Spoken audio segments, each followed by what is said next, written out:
Representatives Mike Lawler and Richie Torres also announcing they will propose legislation providing President Joe Biden, former President Donald Trump, and presidential candidate Robert Kennedy Jr. with enhanced Secret Service protection. Joining me now is that Republican Congressman Mike Lawler. I really appreciate you taking the time to talk to us tonight. Tell us about this proposed legislation. Well, obviously, Chris, our country is at a precarious moment. Our elections should be determined by votes at a ballot box, not by violence at a rally.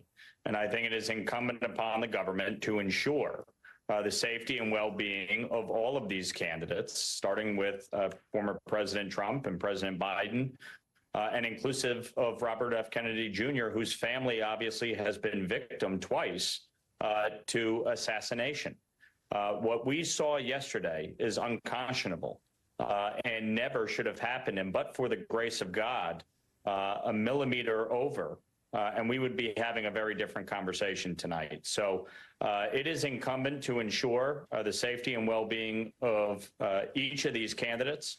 I think we need to make sure as a Congress and as an executive branch government with President Biden's administration that all precaution is taken and enhanced security is provided for all candidates. There should never be a question, certainly not at this moment, with 4 months to go until an election, about whether or not there's enough security to protect these candidates.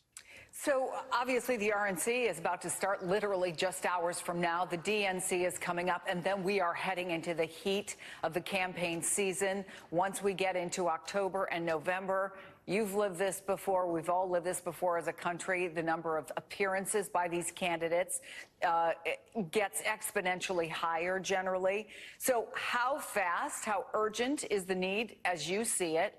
And what kind of conversations have you been having? I know it hasn't been long since this assassination attempt, but are you anticipating bipartisan support? I would hope so. I mean, look, there are a lot of questions that have arisen out of yesterday's assassination attempt, including how a armed gunman was able to get on top of a roof with an open, clear line of sight to the former president.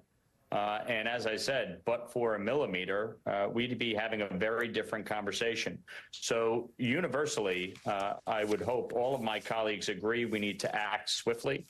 We need to act quickly to make sure that these candidates have the resources and security that they need.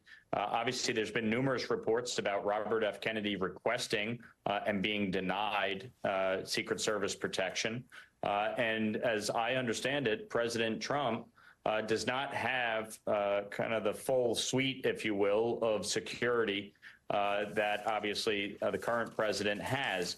But given that, President Trump, both a former president and very likely to be the next president of the United States, and given what happened yesterday, we need to make sure that all precaution is taken and that all resources are expended to ensure the safety and well-being of these candidates.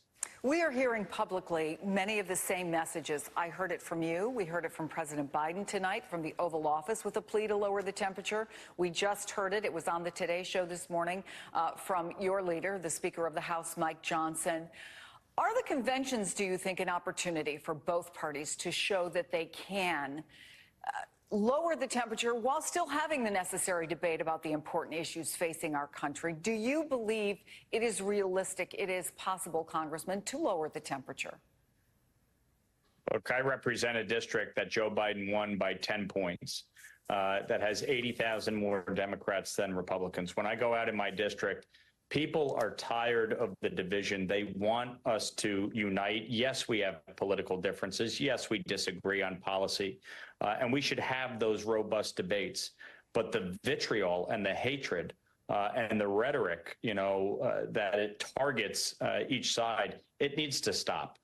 Look, if Donald Trump wins, American democracy will endure. Our democracy is not under threat. He is not a fascist.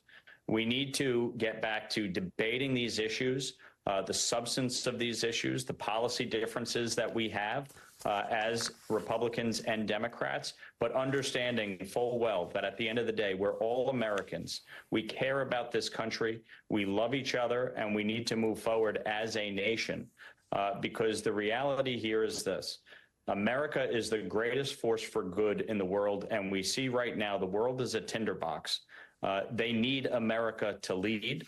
We need America to lead. Yes, we have challenges in this country that need to be addressed, but they can only be addressed if we're willing to have honest, robust debate and not use these political exercises to demonize one another. Congressman Mike Lawler, thank you so much. We do appreciate your time.